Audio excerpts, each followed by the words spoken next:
Welcome, fans and soon-to-be fans, to the Wolves' Den in Anchorage, Alaska, as the Anchorage Wolves host the Birmingham Hellhounds for this chiller of a rematch thriller among top billers. I'm Jesse Long here with the voice of the SFLm, DJ Kilgannon. And DJ, give me your take on this marquee primetime matchup. Thank you, my friend, for the warm welcome. Super excited to be here on this Tuesday night. You know, I'm excited in this one just because it feels like it's a battle of quarterbacks, right? Michael Pajak and Jordan Goodman have been the two front runners this season. Michael Pajak slightly behind Jordan Goodman in yards, but they've both been super clean when it comes to turnovers and have both been sensational with the targets they have around them. They really have, and both these leagues are chasing the top of the pay table. Anchorage is 4-1 and Birmingham is 3-2. And this is a matchup where the winner of this is going to have prime positioning going ahead, and Anchorage will receive the ball to start the football game. As we go out here taking this beautiful Anchorage, Alaska, where it's all day, all night. Good old Christian Ronsoulé paces up and kicks it off. It's time for lights, camera, football. As the ball is going to be grabbed at the 15-yard line, run forward, and taken to the 34-yard line for a nice amount of extra credit by Elliott Pope Jr. Let's take a look at this matchup here. QB Michael Pajak right now. He's not too far behind Jordan Goodman in efficiency with 102 quarterback rating, 7 TDs, and only 1 interception. Halfback Ant Tim is currently third in rushing yards and first in rushing TDs, along with John Osmosis and Chevy Monte Carlo in the backfield, as we've got trips to the left side. Let's take a moment to see how this one plays out. Drops back, Jack throws, and it's going to be caught. Nice grab right there by Kevin Parker. And speaking of Kevin Parker, right now among these receivers, he's top 5 in the league all across the board. Nice grab. Sure is, and plays like that will do it. Running the little post over the middle, the linebacker that would have been in that zone brought a little bit of extra pressure with the defensive line, leaving Kevin Parker completely wide open underneath.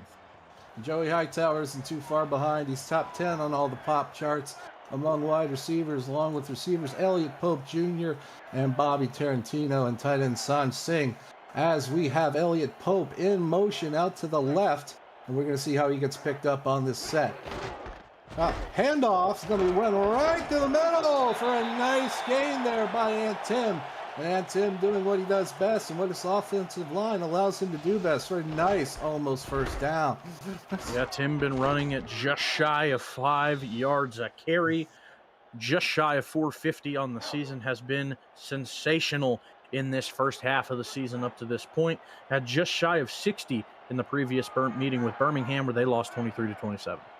Double tight end set here, as we're going to give the offensive line their flowers in just a second. He just takes off. Jackie Jones just full of Tim Galarza, Rose Steele, and even Pickle might have made that possible. He just said, hike, boom, boing. Nice first down picked up by Pajak there. Yeah, Pajak, a master of the QB sneak at this point in the season, has really seemed to master it as the weeks continue. They've gotten really good at it. Absolutely. We've got Sanj Singh in motion just off of Pajak's right hip. Up back handoff once again, and Tim is going to get a nice 8-yard gain there to make it 2nd and 2. Let's take a moment to talk about this Birmingham defense. Now, this defense has been hot all season. They're first in team sacks. Let's talk about those folks. Fred Himes. Anytime is Himes time. Defensive end Rodney Smith. He just got on June 22nd. Welcome to the show. Hendrick Callahan, Saeed Gore, Monte Person III, August 29th, just got on board, along with William Patterson, Dustin Sokasey, and Great Scott Kilgannon. And that play is not going to go anywhere. Nice tackle on the play. Yeah, I mean, this defense from Birmingham is sensational, right? I mean, they're really good up front at the line of scrimmage, and their front 7, including their linebackers, is a really formidable force, and they're pretty good at stopping the run. We mentioned how they kept Ant Tim in the last matchup under 60. If they can do that in this one, things will look rough for Anchorage, but they're pushing well so far. Paycheck showing out formations. Just going to hand it off right to Aunt Tim, who's going to break a tackle and keep fighting to the 12-yard line. Wow, man, just keeps driving that shoulder and pushing forward. Yeah, that was a very tough run there. Didn't get met until I believe it was a corner. Was able to finally connect after a good gain of 5 or 6 and still was able to break that tackle, drag a defender a few extra, and push for the first. Scotty Kilgannon is a skilled tackler. He was able to save the touchdown on that play. As once again, Pajek goes right under center, drops back, pressure incoming, throws, caught, and nearly a touchdown by Joey Hightower. First and goal right on the 1-yard line. Tell you what, Jesse, Joey Hightower is just such a shifty route runner. You see the quick step on his route there, cuts it inside, and you have 2 to worry about under the middle, so it's tough for that linebacker on the inside to cover both. That time, Hightower was the one that just found the space and was the one who was able to catch that just shy of the end zone, and that's just stuff we've seen from Hightower his entire career in the minors, dating back to Boston last season. Double tight end set. Let's see if they run it right here. And Pajek's gonna sneak it in for the score. Nicely done, nicely run. And the first points of the game belong to the Anchorage Wolves. That claim of the master of the sneak certainly proving to stand true at this point, scoring off of it, putting Anchorage in the lead. And that's something you have to do against this Birmingham squad because they are great through the air. You need to take the lead quickly.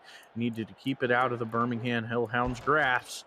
And the Wolves have been able to capitalize on home turf and score first after an 8-play, 66-yard drive and a nice chunk of time off the clock as well. And you know, you love seeing that also in your Mike O'Neill. I mean, they just waltz their way right into the end zone. Whatever they wanted to do. And we're going to see how head coach Mike Kleinecht responds here in perpetuity and how offensive coordinator Jordan Goodman responds as well, as the ball's going to be kicked off and taken out. Nice little run out here to the 20, just to the 27-yard line by Has-Been Keys. Let's take a moment to introduce the Birmingham team. That Jordan Goodman guy is pretty good. Right now, he's as on fire as you can get. 61.5% completion percentage, 1,229 yards, 12 touchdowns, and only threw the ball the wrong guy just one time. 120.3 quarterback rating as he lines up under center, flips it outside, and it's going to be a broken tackle, but not too much farther for the Northwest. She'll take her team right back to the line of scrimmage there. Let's talk a little bit more about this squad.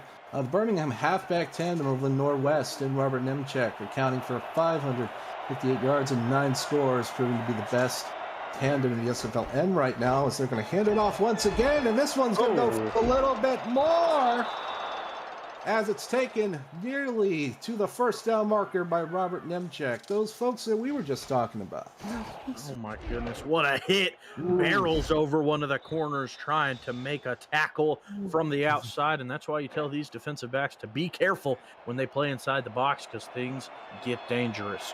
That's why we love our stat team, because they can keep track of the number on that bus, which was Eric Belmont on that play. Snap back to reality. 42 is not going to get too much further. That number belongs to the Northwest. They're still devoting themselves to the running game here.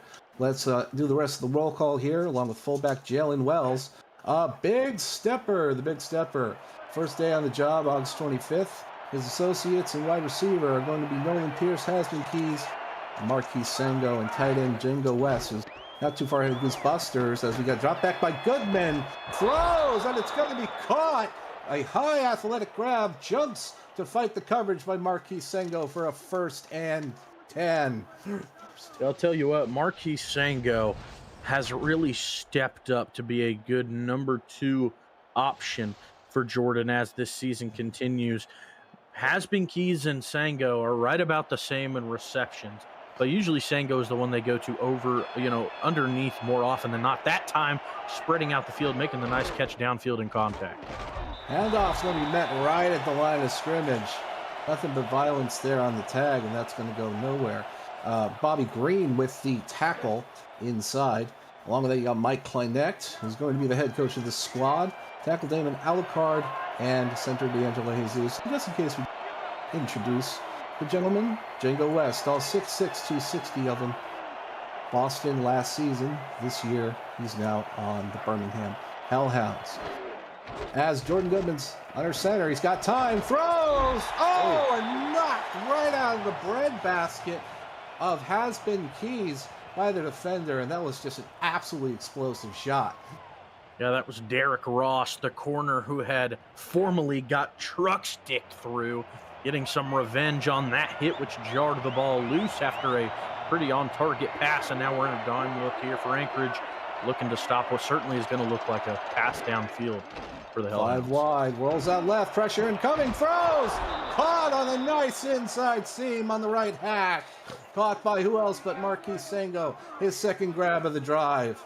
And after those 2 catches, these receivers now even as far as receptions go. And Sango, honestly, probably closing in on that, that yard mark as well that Keys leads in. And that catch, of course, past the sticks, keeping this great drive going from Birmingham. Both of these offenses looking solid to start this game. And here we've got Jordan Goodman directly under center, halfback, drops back. He's got time. Throws and caught by who else but Marquise. Wait, no, that's Django West. I was so caught up in the magic, I couldn't figure out who it was. That's Django West for the touchdown. This game is a point away from being tied. Wow, I mean, what trust by Jordan Goodman to toss it up into double coverage to your big tight end, 6'6", 260. That gentleman is a unit. He went up, caught it, no trouble at all between those 2 defenders, and spikes it down after a touchdown, which is going to tie the ball game. And my goodness, you look at this, another 8-play drive for 72. I mean, those drives, dare I say, seemed to be pretty much polar identicals. Like, I mean, similar plays, similar time of possession, similar yardage. Just seemed like the 2 teams did it just a little bit different. And a lot of times, this game's moving fast. As that ball's taken at the 37-yard line, once again by Elliott. Now, you love seeing this if you're Ryan Davis, Mike Lynette, you're the offensive coordinators here. Okay, it's a slug match. We're trading haymakers back and forth. We're both landing punches and getting points on the board. Yeah. Absolutely here. So we've got Michael Pajak coming out here. Michael Pajak often does get overshadowed by how well Jordan Goodman has been performing, but he is just as efficient of a passer, as we'll see him directly under center, 3 receivers, and an offset halfback. Handoff, and it's going to go once again to Ant Tim. Won't get too far, 2nd and 8 on the play. And, very good tackle right there. This Birmingham defense is good at controlling the line of scrimmage.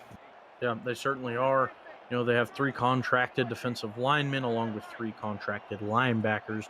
And those 6 guys just do such a good job of patrolling the middle of the field and shutting down runs as early as they can. They really do. As they roll out to the left, he's got time. He's going to throw inside. Hey, nice catch there. Look, it's that Kevin Parker guy again. I think we're going to be seeing him a lot more tonight. Yeah, it seems like he is making a living over the middle of the field, and that's something we've seen him do since he joined the league. He's very comfortable there, able to attack behind linebackers. He's so quick about finding open space in that part of the field. When you have a QB as talented as Pajak, lofting it over those linebackers is easy as pie. And it's not easy to do against this defense. This defense is definitely the sack-happy type, as Pajak is under center, and we're going to be moving at Pope in motion. Just off his left hip, off the tight end. Handoff to who else but a double hurdling Ant Tim. Boing, boing, and a 7-yard gain. That's why you do those hurdles in track and field. Yep, sure is. I mean, if you're not getting touched until 7 yards downfield when a safety finally meets you, your blockers up front are doing something right. Your running back is reading the holes as best as they can, and that's what we're seeing right now for Anchorage. The squadron just moving. That's another big run and a broken tackle, this time on the play. It's going to be an excellent run there, and we'll get you the identifier on that halfback. Very, very good job on the play there. Yeah, that one is Chevy Monte Carlo, the big fullback. been calling for him to get some carries. We've seen it in the chat a few times throughout the weeks. Getting the carry there, and a tough run it was, pushing them past the sticks. Absolutely, for sure. His paycheck. Quick throw. Oh! Caught by Kevin Parker, and he's in the seam for the score. Wham, bam, bingo, bango, bongo. And just like that, Anchorage scores and gets the lead. You said trading haymakers, and that they are. This is like the best World Heavyweight Championship boxing match I've ever seen. One explosive drive, then another, capped off with a beautiful throw to a very tight window in what seemed to be like a pool of hellhounds there. That one had to be a perfect throw. It was in stride, and there was just enough room for Kevin Parker to pull it in and continue running, and that he did. Absolutely. It just feels like Marvin Hagler and Tommy Hearns, when they decided they weren't going to let the judges decide who was going to win that one. They just both came in and started swinging, and it definitely didn't go to the judges' scorecards. But we're looking to go all 4 quarters here as this ball gets sent out, and it's going to be knelt in the end zone by Hasbin Keys, who still to this day has the greatest single-season stat line that I've ever witnessed in this game. Can you tell me what that is, DJ? Certainly can, my friend. You One can. catch, 1 yard, and 1 touchdown as of last year. Absolutely. That's a great piece of trivia for Trivia Night, that's for sure. As Jordan Goodman puts himself directly under center with a single halfback, he's got time to it's going to go over the top right there for Hasbin Keys. And that's another catch for the Mr. Keys. Yeah, it sure was. It seemed like the very similar route to what was scored on previously from Anchorage's side, just like a seam route. And, again, you see a few defenders in the area, and it's all about just those corners are positioned to play close to the line of scrimmage, not let anything be caught in front of them. And in that time that they move up to make that play, it leaves a little bit of cushion right behind them to lob one over their heads and make a catch. We've seen that in back-to-back plays now. Goodman flips it immediately outside, and it's going to be a whirling dervish by the Northwest, but she won't get anywhere. She's tackled behind the line of scrimmage by Spider Webb. They really are good at that, that's for sure. As Jordan Goodman finds himself back under center, 1-step drop, clean pocket, time, throws, and it's going to be caught directly over the middle. Fantastic catch by Marquis Sengo once again. And as this drive continues to Birmingham with another huge pitch and catch from Goodman, who is already a yard shy of the century mark in this one. He again connects well downfield in the middle of the field to push it past midfield. It almost feels like, if they're able to continue this, it feels like it's almost going to be a battle of which offense slips up first. Kind of a 100 overtime game, maybe. It's looking like it. That's for sure. That's going to be tackled, and it looks like the final play to bring us at the end of the first quarter. So I hope y'all strapped yourselves in, because we are going full throttle, 1,000 miles an hour. There's nothing slow-paced about this show. Anchorage up 14-7. You are watching the SFLm on the Virtual Football Network, and Birmingham is driving, hoping to sink and tie this one up right on the 40-yard line. If I recall correctly, I think it's 2nd and 8 as the good old Jordan Goodman, a great man, doing very well, man. He's going to hand it off directly inside, and a lot of fighting, but still, that's a pretty sizable 4-yard rush right there by the Northwest. Yeah, it sure was. And they've somewhat, you look at the stats, and struggled is a weird word to say. 330 yards with 5 all-purpose touchdowns, one of them being through the air, but averaging 4 yards per carry. But you look at Robert Nemchek as well. Both of them combined have been really solid. So struggled feels like a weird word to use for the rushing attack. Nice catch right there by Hasbin Keys to keep the drive moving. Hey, you can't move the drive without the keys, right? Takes it to the 32-yard line. Ooh, I'm feeling it. I feel the need for speed. Goodman drops back, 5-step drop, rolls out, pressure incoming, throws, and once again a huge catch Buy that has-been keys. Got to make sure you have your wallet. Got to make sure you have your phone. And if you're Jordan Goodman, you're definitely making sure you have your keys. Yeah, and I mean, he sure does because I mean, he's relying on him and deservedly so because that guy is looking like a stud. We're seeing this offense almost bully number 21 quite a bit, and they certainly are as that pass was made and he caught it on him again. Really demonstrating that efficiency as they hand it off. Eleanor West, who's going to fight her way to the 5-yard line to make it 2nd and goal at the 5. And they definitely fight for every yard they get. Yep, they sure do, especially when they run the ball. These backs, Nemchek and Lenore, both of them very tough runners. It's a nice balance between the two of them. They're able to break a few tackles. Oh, and that shut down right behind the line of scrimmage.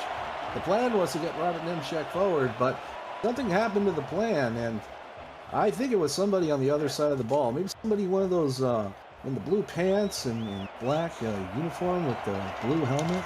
Yeah, they don't like to let people score very much. They're leading right now in defensive points allowed as rolls out to the right. Goodman throws! Nearly intercepted on the play by the corner, and woo! Very uncharacteristic of a Jordan Goodman throw. Yeah, a very risky one. He doesn't like to risk them too often. That's only his 2nd incompletion on the day so far. 7 for 9, and a very rough spot to get that 2nd one in. They will still get 3, but Anchorage holds the lead still. That one being our most play-filled drive up to this point, and Anchorage is going to get the ball back in home turf in a game where they have looked unstoppable on the offensive side of the ball.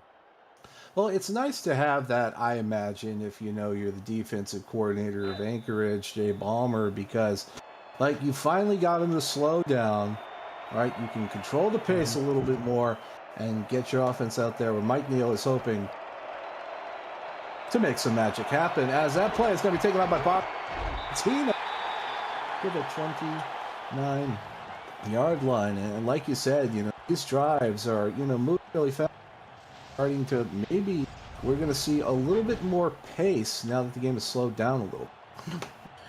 Yeah, I could certainly see that happening. The first drive, like you said, went by in a blur. It felt like we were watching all these guys play with super speed enabled, but I think our mind is just playing tricks on us. And after a drive that finally didn't result in a touchdown, and I'm interested to see, I can only imagine Anchorage wants to keep their foot on the gas. Let's see how well they're able to do that. Absolutely, get back that momentum. It's going to hand off. Nice draw to who else but Aunt Tim for a 7-yard gain. And, don't leave the table when the shooter's rolling 7s. Yeah, I mean, they have done a really nice job of implementing that draw into their offense, and it helps whenever you pass the ball as well as Anchorage does, because it really keeps the corners and safeties and linebackers honest. Absolutely, as good old Miko Pajak finds himself directly under center with an I-Pro formation, the old tight end set, and they're just going to hand it off right there to Chevy Monte Carlo, and the spot's not going to be challenged as it's just 3rd and 1, but he almost had that first down. Yeah, and I love to see the attempt. You see the run with the fullback trying to push the pile. Unsuccessful, though. Maybe we'll see a sneak as they're just 1 yard off the line. Looks like the D-line pinches, though, to playing for it. Yeah, there you go. Just a little skip, hop, and a move. It's going to take them closer to enemy territory and new set of downs. And Tim, once again, moving the chain. Yeah, just slipped through the offensive lineman there to get just enough to push him past. And that was Saeed Gore. Brought him down with the tackle there, the leader in tacklers for this Birmingham squad. Absolutely. Another handoff. Once again, that's a very big run right there by John Osmosis. Just a quick update. Just to make sure I have the information right. Birmingham Hellhounds are actually 4-1, and the Anchorage Wolves are 3-2. Just a quick little stat correction there.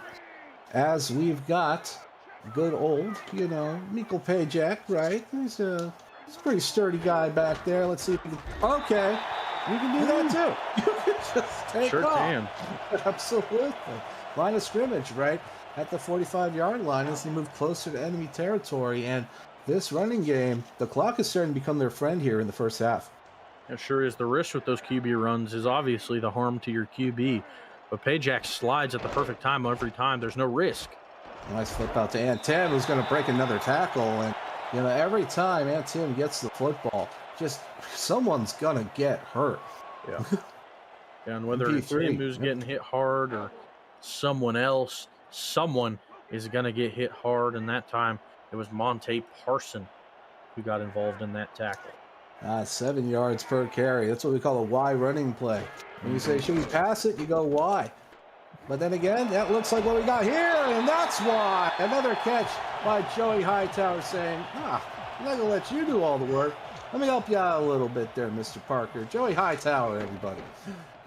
Yeah, may as well pass the rock whenever you're throwing as perfect as Pajak is right now. 5 for 5. That one pushing him past the century as his passing percentage stays perfect. That one a beautiful throw, just short of the safeties, but just lofted high enough to get over the linebackers. It doesn't get much more picture perfect than that. And that handoff's not going to go anywhere. It's going to be easily stuffed by Saeed Gore. And Saeed Gore, I look at what he's been doing this year, and he's an early candidate for Defensive Player of the Year. Yep, certainly is. He has been all over the place. One of the better development players defensively we have seen up to this point across the entirety of the league. Absolutely. Another handoff and another hurdle. Oh man, he has to pay for it, but running back is a brutal and bloody business, and Antim doesn't mind taking a big hit every now and then.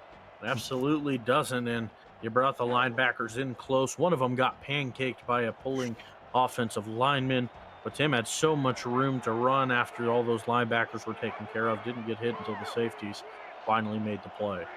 1st and goal, and it might as well be 1st and 10 right on the 10-yard line. 45 and ticking. As Pajak, time to throws it into triple coverage. And luckily, MP3 doesn't come down with it. Yeah, first incompletion for Pajak there, and it was a very risky throw indeed, like you mentioned. Both of these quarterbacks, it seemed, tending to lean to those risky throws in the red zone. And both of the teams do have decent run games. So I'm curious to see how the Wolves will continue as this drive is shortening the field. High formation, direct snap handoff to Antim. And once again, Antim is just absolutely driving this team forward with his legs. Yeah, sure is. Already closing in at the century mark for rushes on just 12 attempts, averaging around 6.5 per carry. Just has been sensational up to this point. Absolutely, and 4 contract linebackers can definitely help you out with that. They're averaging 4.4 rushing yards per attempt. Tight end in motion. Sanj Singh. There's a lot they can do with this. 3 receivers to the left. Snap. Bounce back.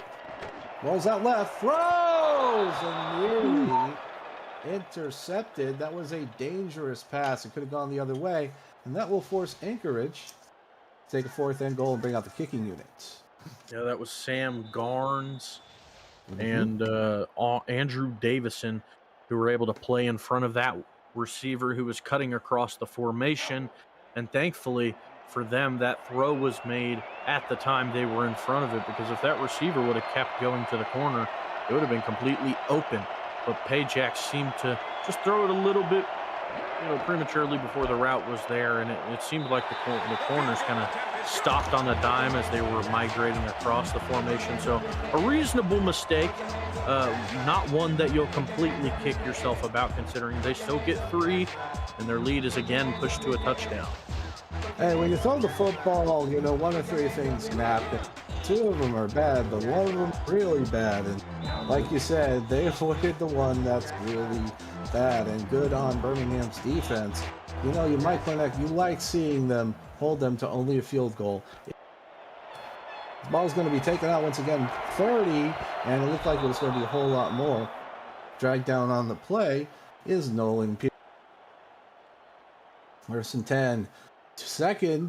First and 10, second quarter, 2 minutes, 48 seconds left in the half. And it's time to see Jordan Goodman in the just a little bit over 2-minute offense here. Tight end to the right side. He's got two wide receivers to his right.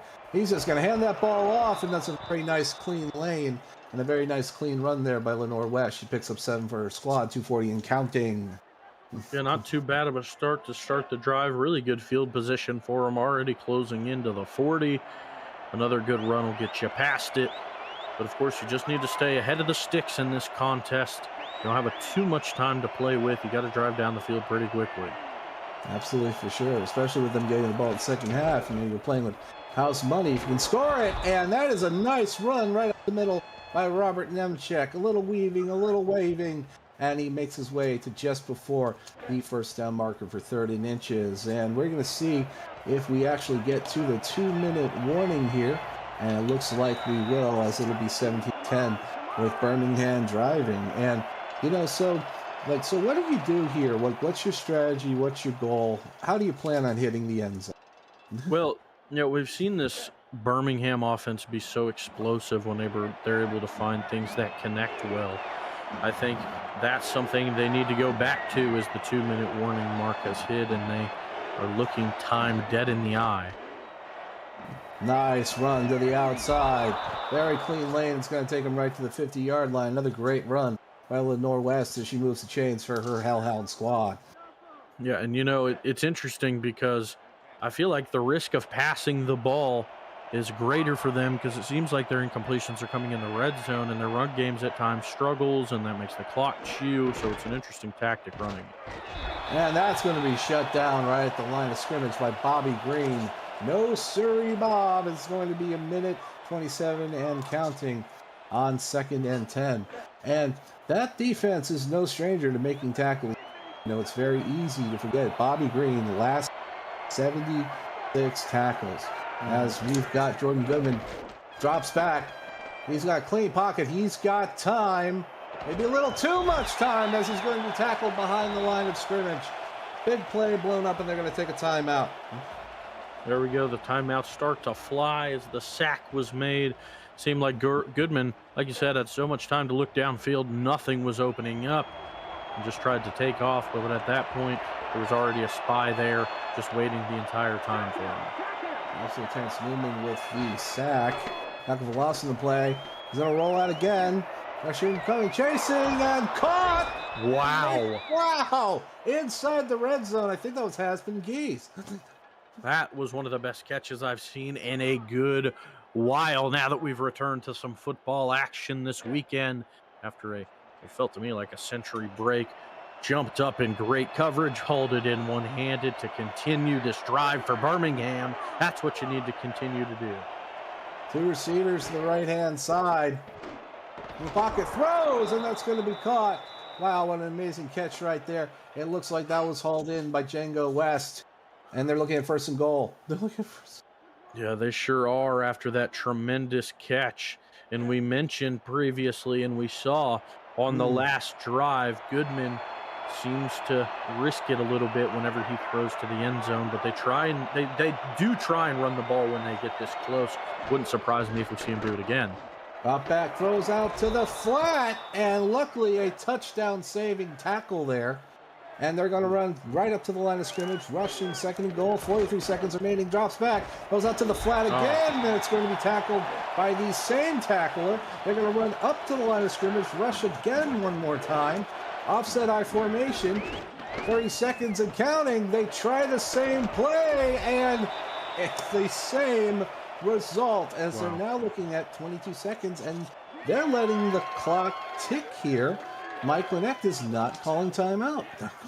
I just don't know how I feel about that. 3 plays in a row, you run the same formation, of course, how to hurry up. And, you throw to the same exact receiver 2 times, back to back. And the third, again, is just a throw to the flats. That's just not a formula for success, especially with how many yards they had to go. About 5 yards needed to score there. And, at that point, you can't have a lot of east and west whenever the corners are playing that far outside, and that's what resulted them not to be able to convert there. But again, a field goal is going to make it a touchdown for lead, as this kick return is certainly going to make it at the half mark. Absolutely. Let's see if he has to take it all the way. He had a little bit of room there to be brought down. And good play by Terrence Newman to not allow himself bullied into giving up that score. Very good play there. Well, turns out we are going into the second half here very shortly, as you see Edward Pope Jr. doing a little bit of razzle-dazzle to try to hopefully use a special teams, special plays, special players to get more points out of that. Well, we're going into the first half here. Anchorage so far is up 17-13 after a powerful defensive stand at the end of the first half. So DJ, tell me what you're thinking about the first half of what has been a very exciting football game. Yeah, I mean, it's been just explosive, really. Both quarterbacks are firing on all cylinders. We've only seen 4 incompletions total through 21 passes. They've been able to connect with their receivers very well. We've seen Anchorage run the ball seemingly at will at this point. All of their ball carriers averaging over 5 yards a carry, minus Payjack, who continues to dominate with the sneaks. Even those only going for just under 4 a carry is continuing to get first downs for him. Payjack will get your player of the half as Anchorage narrowly leads Birmingham. Well, to me, I think it's going to be one of those games where kind of like, they're eyeball to eyeball, and the first of these very efficient quarterbacks to blink and end up making that crucial turnover. Both of these teams do a very good job at not turning over the football. Birmingham has only turned over the ball once, and Anchorage has only turned it over 3 times, so that could prove to be the difference. You always want to hold on to the football.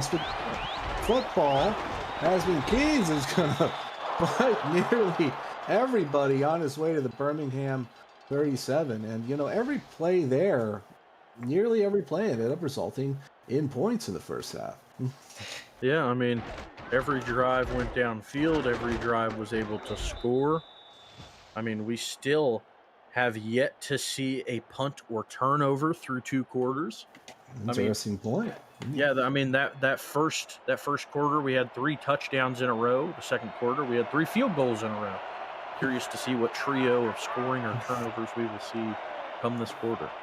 Well, if you follow that pattern, maybe it'll be well, as the ball is handed off, and it's not going to get too far, but Lenore West, she fights and claws for every bit that she can get, and that's a very good 3-yard play. Sure was, and as the season progresses, Bobby Green is just seeming like such a dominant Mike linebacker in the middle of the defense. He shoots the gaps on runs so well, Jesse. He really does, and once you see the daylight, you've got to attack. The little halfback set. Receivers to the right. There's a lot that can be done here, as it's going to be a handoff, and once again, Lenore West is going to take her squad 3rd and 4, and that's just good, consistent running. They really love to run this football. Yeah, they sure do. And that was Bobby Green again helping with the tackle. And those 2 pretty good runs back to back. I'm curious to see if they pass out of it now. They will. Clean pocket. Got time, and the pass is batted down. Looks like it's going to be Bobby Green once again on the coverage to force 4th down, and we're going to finally see the punting unit on this play. Yeah, and Bobby Green, not to mention being a great run stopper, he's also great in the pass. He's the one that made that pass deflection there, if I'm not mistaken. That one putting him top 5 in the stat in the entirety of the SFLm among defensive backs, linebackers, anybody. He has been all over the place, and now almost feeling like a curse that we have brought upon this game. We see our first punt after what was a 4-play drive. Right, we started talking about it. Like, this is a really exciting game. Yeah, and then they brought out the hammocks and, the Mai Tais. Yeah, well, hey, you never know, right? As that handoff is going to be once again to Aunt Tim, who's going to be buried behind the line of scrimmage. Just Monte Parson III was not the only one to bring down the Mastodon on them. Jesse, I'm not sure the last time I have seen a rookie join so quickly and have such an impact at the rate that Monte Parson has. He has been so efficient and talented ever since joining the league, and it was only last week, I believe, that he was able to get on the field. Anytime you come in, you can immediately Be a playmaker. That's what I love about the league. Throws and a very nice catch to Joey Hightower. Parker Hightower. I mean, this is just unfair. Yeah, I mean, it's just such a terrific 1-2 punch. We talk about how speedy Hightower is and how shifty he is on those short cut routes.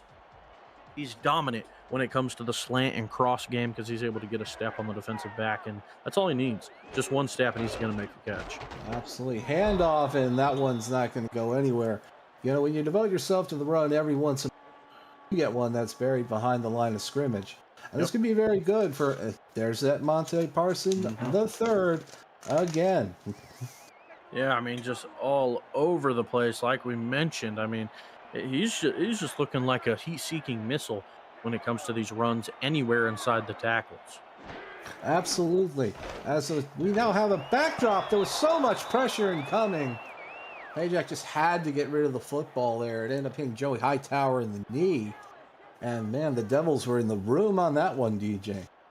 Yeah, they certainly were. It looked like it was kind of in a gray area between throwing it to the underneath and throwing it to Hightower over the top, and it was just low enough and, you know, maybe just congested enough for the receiver. Not really sure if it was his target. Couldn't react fast enough once it got in his range. And they are famous for that over in Birmingham. They're getting a lot of pressure.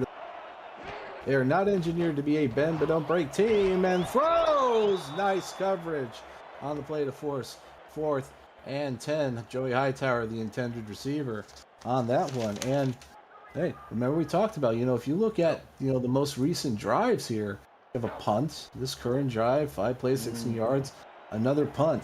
So now it turns out we went from throwing haymakers to an arm wrestling match. Yeah, that we have.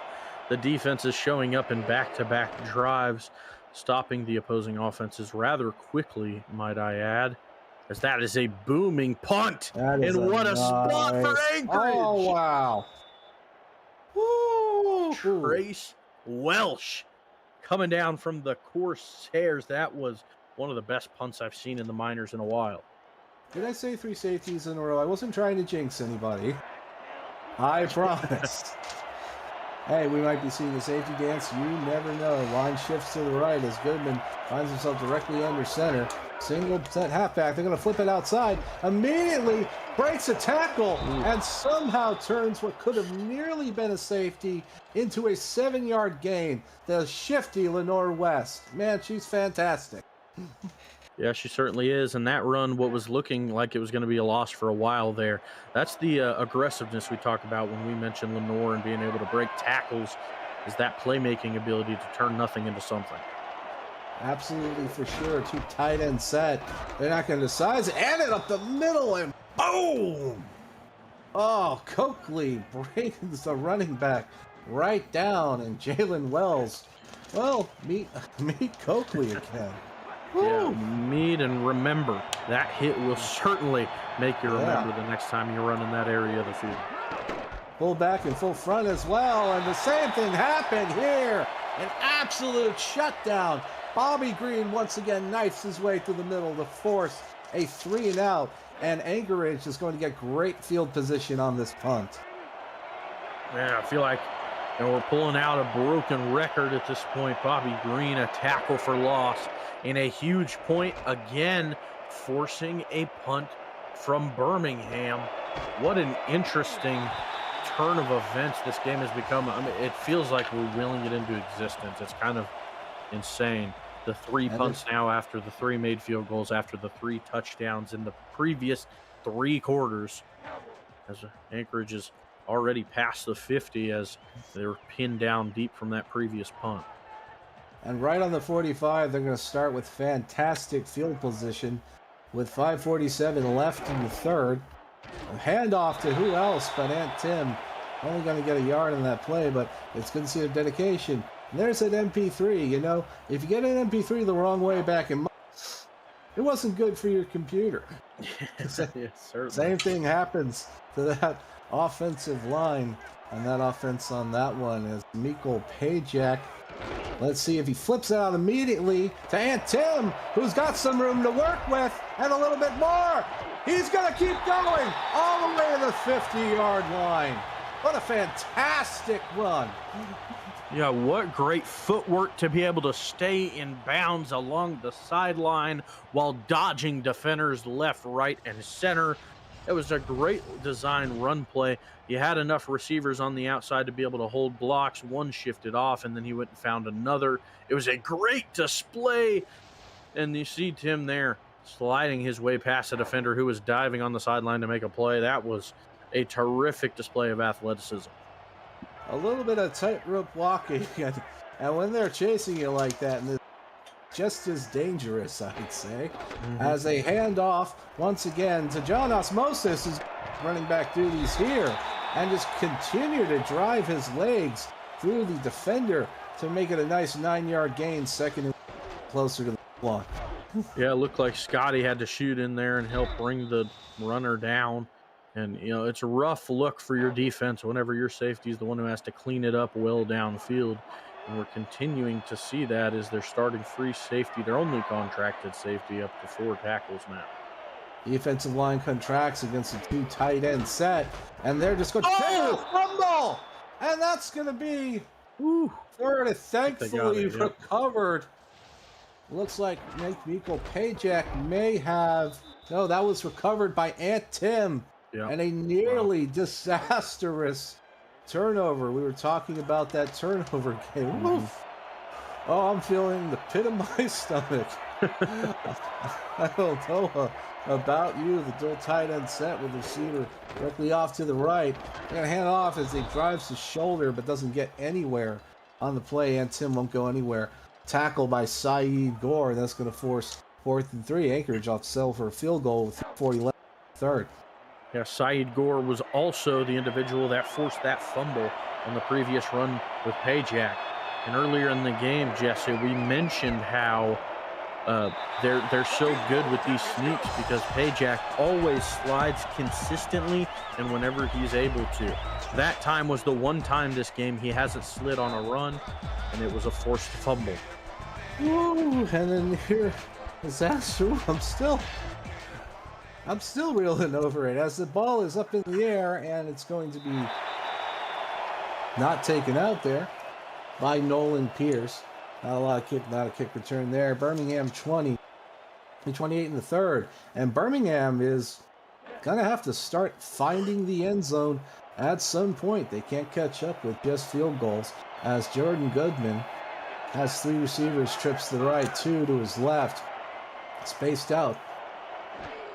Definitely a passing play here. He's got time. That was a nice inside floater. Takes what the defense gives him. And it ended up being a lot more than... Again, another nice play by Has-Been Keys. Yeah, I mean, just physicality. Just no will. They birthed that receiver with no ounce of quit.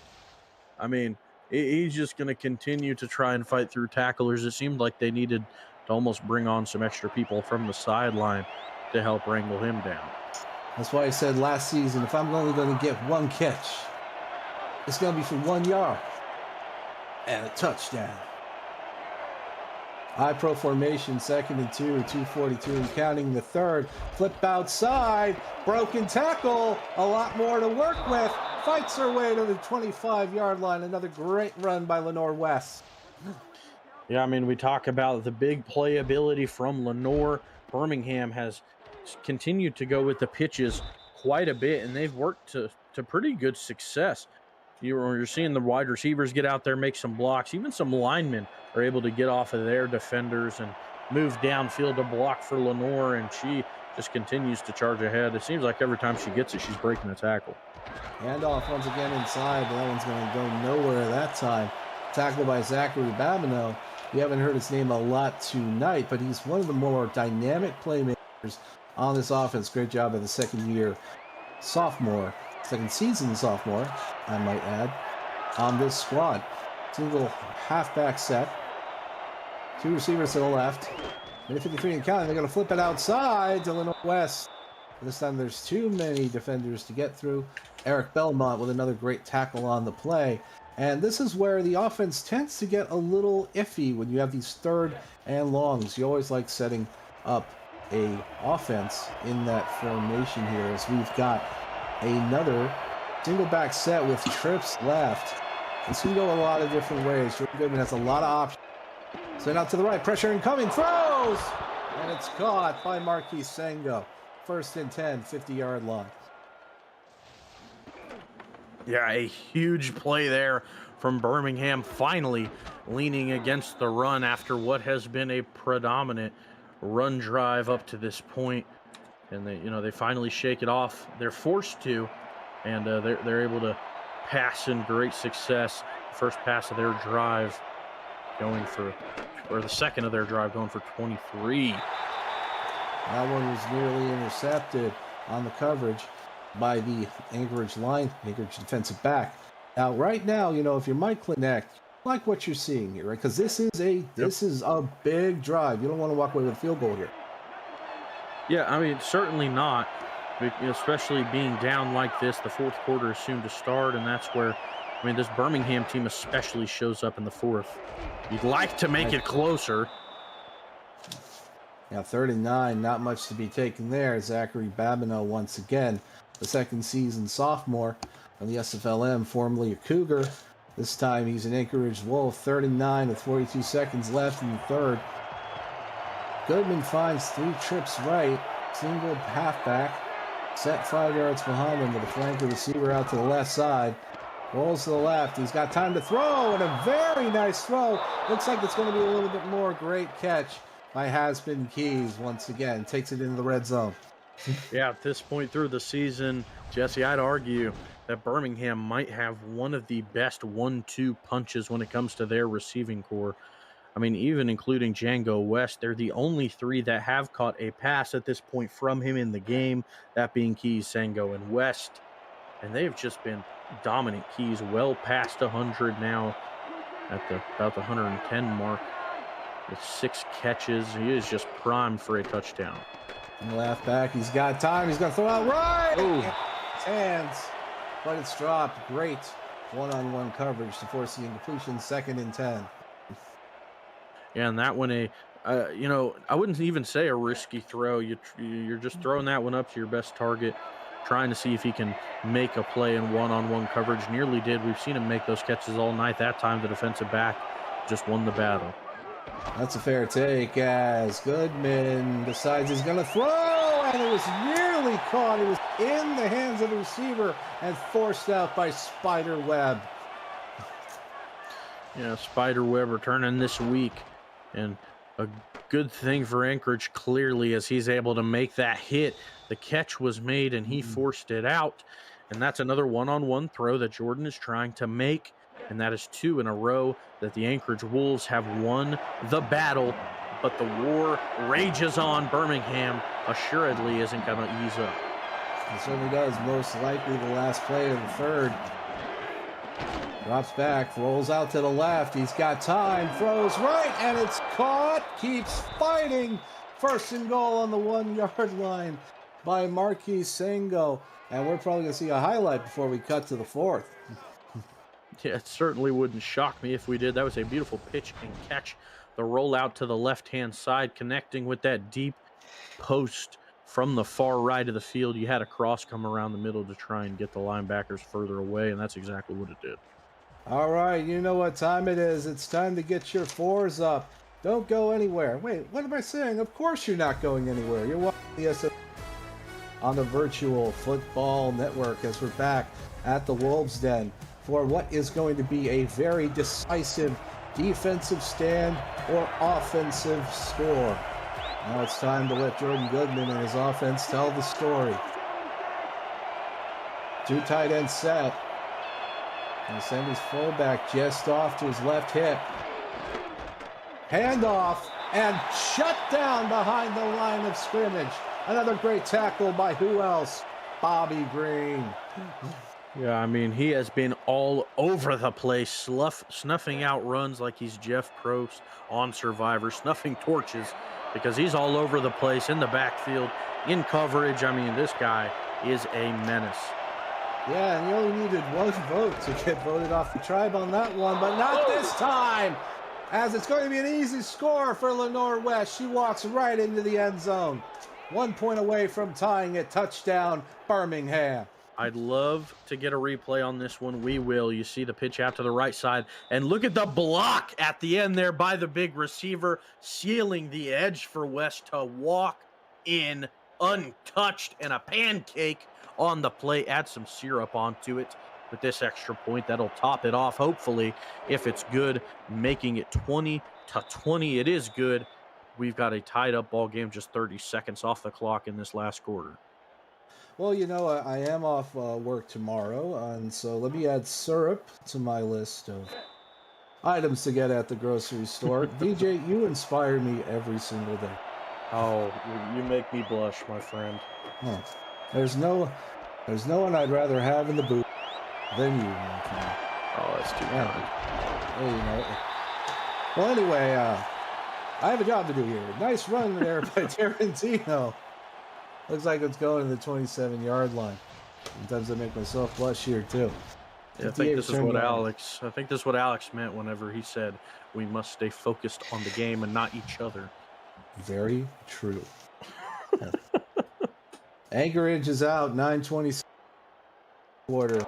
This is going to be one where we may decide it here. We do have over in the SFLm, but let's see how it works out right now, as Mikkel Pajak is directly under center with an offset receiver, offset halfback, direct handoff, and that definitely should have been a line of scrimmage play, but somehow got 1 yard out of it. Whereas Tim got leveled. 3-yard gain, 2nd and 7. 100 on the day. Right at the century mark. And I feel like if you're Anchorage, you got to continue to try and keep that run game going. You know, just because of how successful it's been. But mix in some passes, keep them honest. We had a nice run this time for 3. You know, and you love dedicating the running. You have a very passer, and you've got 2 top 10 receivers. You know, running that ball keeps it balanced. Yeah, certainly does. And keeps it balanced. It gets one of your best offensive pieces going and keeps the defense honest later. Absolutely. Another run for first down. Chevy Monte Carlo driving through and doing it the old-fashioned way. Really staying dedicated to that running. Yeah, sure is. And if it keeps you ahead of the sticks, why not? You got your bell cow in West. And then even then you got Osmosis and Monte Carlo when it gets to those short down and grimy distances where they can power it through. It really does. 7.5, 5.9, and 5 yards per carry between the 3 of them. That's going to add more to the rushing total.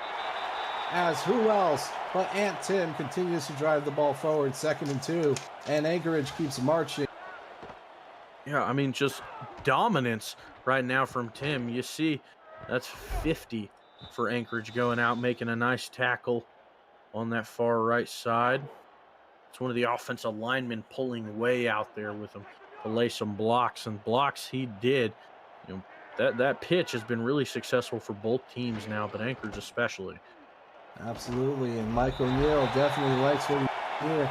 He gets another first down, and the clock continues to roll. Chevy Monte Carlo, you know, he might not get all the spotlight, but he's definitely part of a great trio of running backs that keep this offense moving.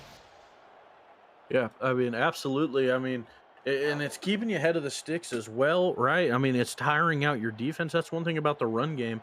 If you can keep it going and switch out your backs, I mean, the defense is only going to get tired when you continue to punch it down their throat. Time to throw. Nice throw inside and caught by who else? Hightower. Another first down that's going to take just outside of field goal range at the 34-yard line. 7:02 in the 4th and counting. Yeah, Hightower seems to be just loving the middle of the field. You know, it's like whenever you get in a hot tub at a resort and you know, it's time for dinner, but you just feel so good in that hot tub that you eventually get dragged out and enjoy a nice prime rib. But Hightower isn't going to get pulled out of the middle of the field, it seems, because he is thriving there when it comes to catching these passes from Pajak. And as someone who eats his dinner in a hot tub, I can relate. Throws in the middle, and it's going to be for a whole lot more. He might just score. Yes, he does. Sang Sing with a huge play to give Anchorage the lead. Extra point to follow, up 6. What a sensational turn of events from Anchorage. Wow. Sanj Singh, looking like a star receiver out there, makes the catch, breaks a tackle, jukes out a defender, then hurdles him to dive through all of these hellhounds. And it feels like he had to have been touched. But with how, besides that broken tackle, with how elusive he was, I'm not sure if he was. First touchdown on the season for Singh, and what a sensational one it was to give Anchorage the touchdown lead. You know what it looked like to me with that 6'6", 247 frame? It's like when you play football with the kids and all the little kids are trying to bring dad down. And, well, dad just keeps on going and keeps on going. That was something to watch. Wow, what a play. I don't know the last time I saw someone 6'6", nearly 250 move that way. Oh, my goodness. Yeah, they really did. What a huge play. Look to see if Jordan Goodman can continue what's looking so far like an MVP season and wrap up a win for his Birmingham Hellhounds. 6 minutes, 34 seconds. He definitely has the pieces, and he's an equal opportunity employer. All of these receivers, all of these running backs can make plays for him at any time, anywhere. 10 seconds left on the play clock here, first 10. Sending the receiver in motion, Django West. He's good too. Back off. He's got time to throw. He had to throw it under pressure. Ran out of real estate on the sideline. Ended up only getting a 2-yard gain. Could have been a lot more. It certainly could have, if Django was able to stay in bounds. But that one to the flat. I mean, nothing was open downfield. That's your safety valve. You don't expect that one to break off for a huge play. You get a few yards of it. That's, whenever you're forced to throw to that route, that's all you really want out of it. Throws, and it's going to be caught. He's going to be hit as he goes up vertical for it. But Marquis Sengo, Mr. Reliable, bringing it down once again. Yeah, I mean, both of these receivers now from Birmingham getting past the century, as Goodman is at 262 on the day. He has just been phenomenal at this point. It just seems like he's just continuing to play better and better as the weeks progress. He just really is showing excellent efficiency so far. 5:50 left in the game and counting as Birmingham continues to drive on their 50, drops back and throws. Another great catch on the inside seam to Django West for his 5th reception of the game. I mean, this big three in the Birmingham receiving core, I mean, you can never speak too highly of them because they continue to be successful. Bobby Green, who's such a good linebacker in coverage, I mean, just no linebacker is athletic enough to make that play over your shoulder jumping. I mean, that's just the arm talent of Goodman. He's able to loft it over your head like that whenever you least expect it. Excellent ball placement into that third shell, over the top, under the bottom, to only where his man can catch it. 3 receivers to the left. They're going to be sending Keys in motion to the right. Now, right. Drops back. He's got time. Throws, and it's caught up the middle by Nolan Pierce. I believe that might be his first catch of the game, and a great time to have one. Yeah, first target, first catch for Pierce there from Goodman, or second target, excuse me. But yes, like you had mentioned, the first catch, and that one just across from that left side of the field. You have the over and the under. That time the linebacker shaded toward the under, leaving Pierce just a little bit open. And that's why we haven't seen him catch any, because usually the backer seems to shade towards him as Goodman just passes the triple 100 mark.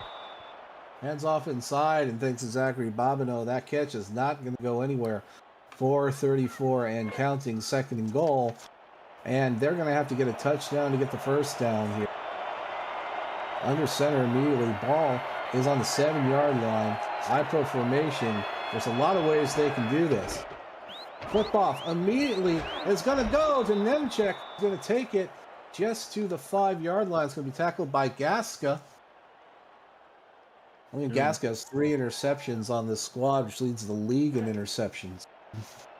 5-yard mark. This is where Goodman tends to get risky. This is the exact position we saw him throw into coverage before that gave him his second incompletion. Let's see if they can change that narrative. Handoff Rolls, wings outside, pressure incoming, throws, and it's batted down by the linebacker. That was an amazing play right there. We're going to get your name on that. That was really well done. Newman. Terrence Newman. Oh, they're going for it. They're going for it. Let's see. Got to. No guts, no glory. Trips receivers to the right. Wing outside left. Throws, and it's ball pulled. It looked like it was in the hands of the receiver. But who else but Bobby Green in a moment when you need a playmaker on defense the most?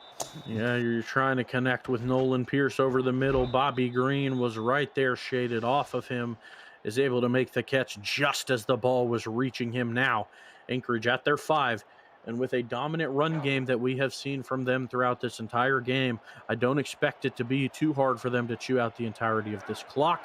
But we saw a drive where they started at the 5 previously, where a tremendous punt was laid down. Or excuse me, Birmingham started at the 5, and that drive stalled out quickly. Let's see if Anchorage has better luck.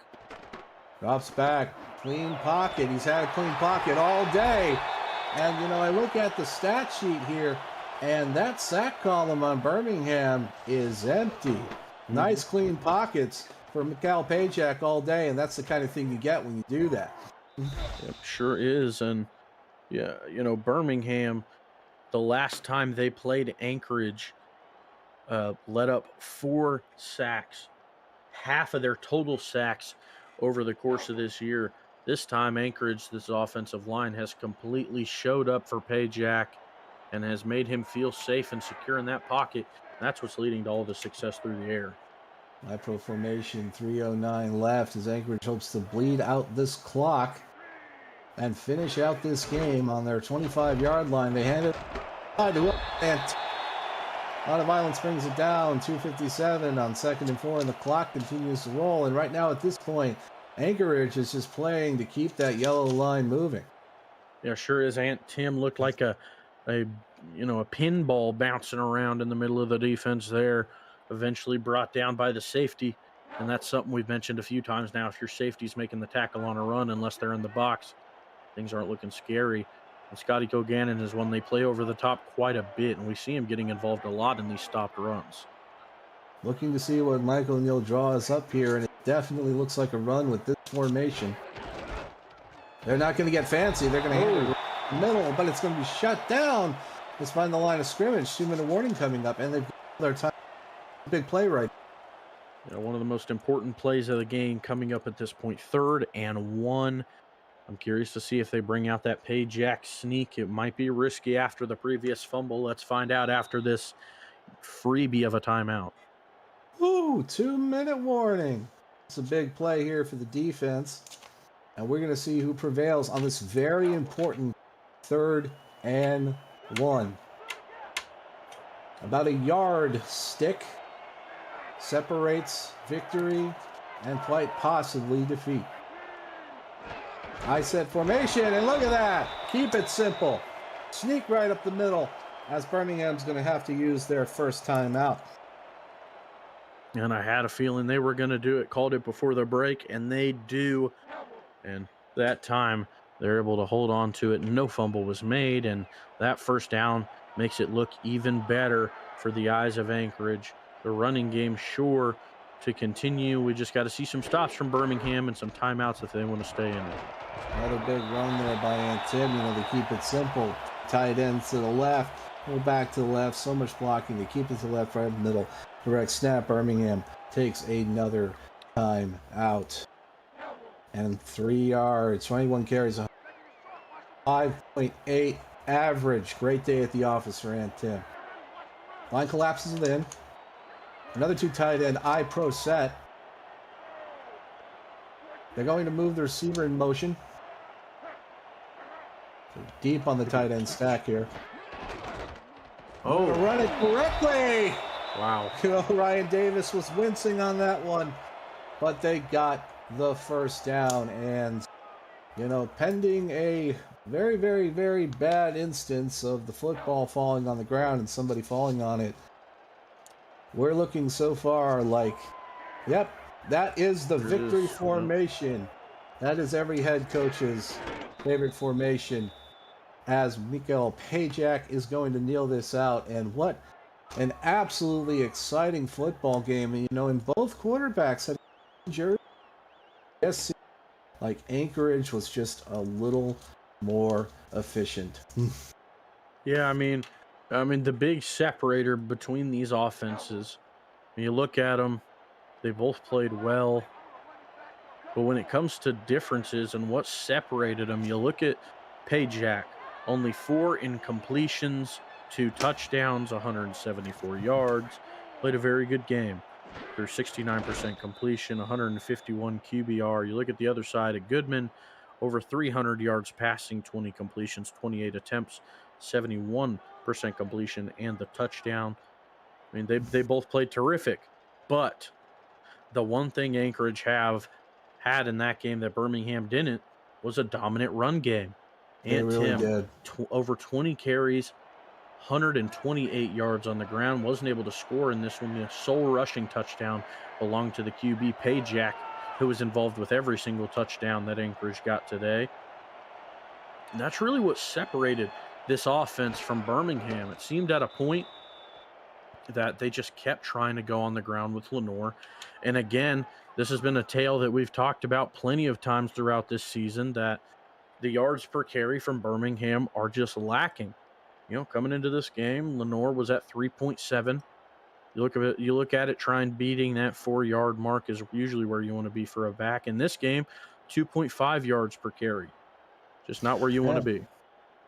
Yep, and that's going to be a ball game.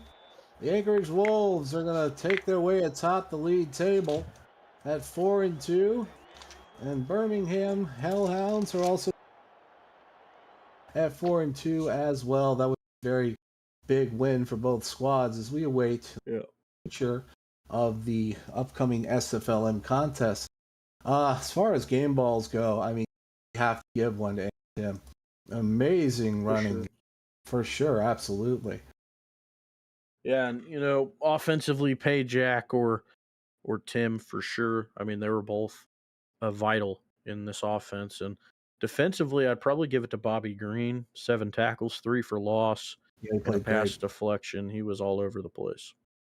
Absolutely, just as a really great game, a lot of fun, and very well. On behalf of the Kilgannon, I am Jesse Long, and I'd like to say it's a pleasure and a privilege to bring this SFLM contest to you tonight here on the Virtual Football Network.